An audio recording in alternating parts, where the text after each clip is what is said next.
Have you ever heard of drip investing? It's kind of like watering your money and giving you little change babies. Well, today I'm going to show you how to turn your drip into a flood.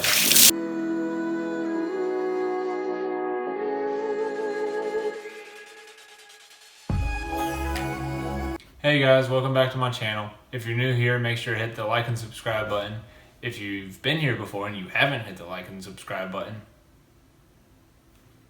today I just want to talk to you a little bit about drip investments. A drip is a dividend reinvestment plan. Basically, what that means is when you get dividends from a company that you own stock in, those dividends, instead of going back into your pocket, will be invested back into that stock. Now you may be saying, why would I do that? It's my money and I want it now. But before you call J.G. Wentworth, let me define what a dividend is. A dividend is a sum of money that a company pays regularly to its shareholders from its profits that it's made over the previous quarter, year, half year, whatever their payout rate is. The good thing about dividends is that a company will typically give you money as a thank you for just leaving your money in the stock that you have it in. This way you don't have to touch the principal amount that you've already invested. They give you money regularly to try and hold you over to keep your money in the company longer so that they can use that to further their investments and try and make the company better, in turn making you more money. A very prominent example of the power of dividends would be Warren Buffett's stake in Coca-Cola. Warren Buffett owns so many shares of Coca-Cola that in 2019 he got $640 million in dividends alone. He didn't have to touch his principal or anything. Now, he does have a lot of money in Coca-Cola, but the idea is there. But that's a little bit on dividends. The way to smartly use dividends is to put them in what's called a DRIP, a Dividend Reinvestment Plan. Basically what that does is the dividend goes from the company back into the company. It's basically free money for you to put back into the company. So this $10 a day that we're investing, I'm going to get a very minimal amount off of $10, really. But that minimal amount that I get is going to go back into the company, and then the next time that they pay me dividends, they'll pay me more money because I have put more money into that company from the money that they gave me. So it's kind of like compound interest on compound interest. Now, while I am in favor of dividend reinvestment, the dividend is not the only thing you need to look at when you're looking at a stock. The dividend is part of what you should look at, but I wouldn't get carried away with looking at the dividend.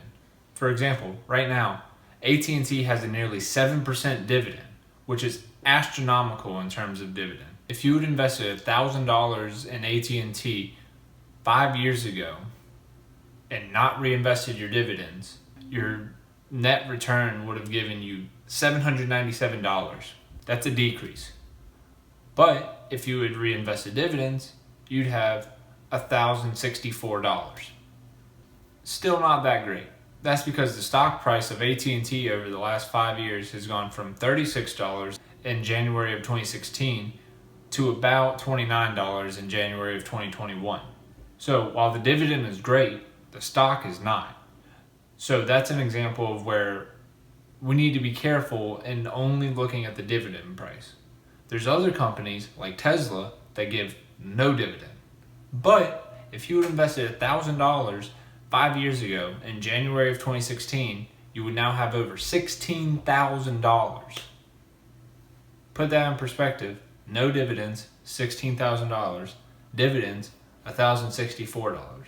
Now I understand that Tesla is a growing company and they've got a lot of great products coming out and a lot of people are excited about them. So the stock has skyrocketed in the past year. So that's a little skewed, but that's something you have to look for. A lot of these tech companies, Apple, Facebook, Google, Tesla, don't give dividends because they need the capital that you're giving them to invest back into their product to make you a better product. And out of the companies that I just named, you use probably one of their products, if not more. However, there are good stocks that give good dividends and a consistent gain over time. One that comes to mind for me is Home Depot. Home Depot offers a 2.26% dividend, but their stock has also doubled in price over the last 5 years. If you had invested $1,000 in Home Depot 5 years ago and not reinvested dividends, you would have $2,100. If you had reinvested dividends, you would have $2,300. That's a $200 difference after 5 years. But what if I told you 40 years after that initial $1,000 investment that without reinvesting your dividends, you would have $350,000? Sounds great, right? Until you look at the dividends reinvested. The dividends reinvested, you would have a cool $950,000. I'm going to reinvest my dividends and get an extra $600,000. Now, before you get thinking too much on dividends, I do want to say that there are pitfalls. The dividends are not guaranteed and they can be taken away, which is why it's important to look for companies that have continual growth over time. Because as the stock price grows and the company grows, so does the dividend. It could start with a 50-cent dividend quarterly that raises to 55 cents to 60 cents to 65, so on and so forth. So you want to look for companies that have dividends that grow over time as well as are consistent. An example that comes to mind is Disney. Unfortunately, this past year hit a lot of the companies hard, but Disney was hit very hard because of the social distancing measures that were in place. Anytime something happens that negatively affects the economy, the first thing that's hit are theme parks, like Disney. Disney has been giving a consistent dividend since before 2000, but in 2020, because of everything that happened, they had to cut their dividend.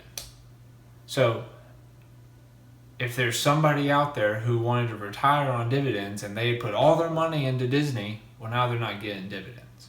But now what you're really all here for, the investments. What 7 random stocks am I investing in this week? Now, there's a couple things that I need to say about last week. Last week, I said that I invested $10 into each of the 7 random stocks. And to me, that's what I thought I did. But I didn't fully understand M1 Finance's reinvestment feature. M1 Finance's reinvestment feature takes all of the cash that's in your portfolio and invests it into the pies that you've created as soon as the stock market opens, and invests once a day unless you have their paid option, in which they invest twice a day. Unfortunately, I had $100 in the account when I made that trade, and I didn't have the reinvest feature turned off. So when I thought I invested $70, I actually invested $100. So when you look at these numbers, they are a little skewed. The first 7 companies that I invested in have somewhere between $15 and $14. With that out of the way, I would like to say that I got a 0.64% return this week on the companies that I've invested in so far. The next 7 companies that I'm going to be invested in are being generated right now. I think this time I'm just going to name them off. And if you have any questions about them, drop a comment down below, ask about them, see how they're doing. I'll give you my feedback on what I think they're going to be worth over the next year and how they've done in the past. So the first one we come up on is Cigna Corporation, followed by Exelon Corporation. Then we have MasterCard. Then we have Perrigo, followed by PPG Industries. Next is Teledyne Technologies, and we round out this 7 with Visa. So we got Visa and MasterCard. So here you'll see that I'm investing my $70, and in the next trade window at 9:30 in the morning, this will go through, and I'll report back what the valuation of my portfolio is at the end of next week. If you made it this far, I'd like to say thank you. Like and subscribe. Comment if you have any questions. Let me know what you think. Ask questions about ideas for future videos. If you have something that you want to hear about, let me know and I'll try and make a video on it. And if you want to know how this whole thing started, check out my last video, and I'll be posting again next Friday. Till then, see you.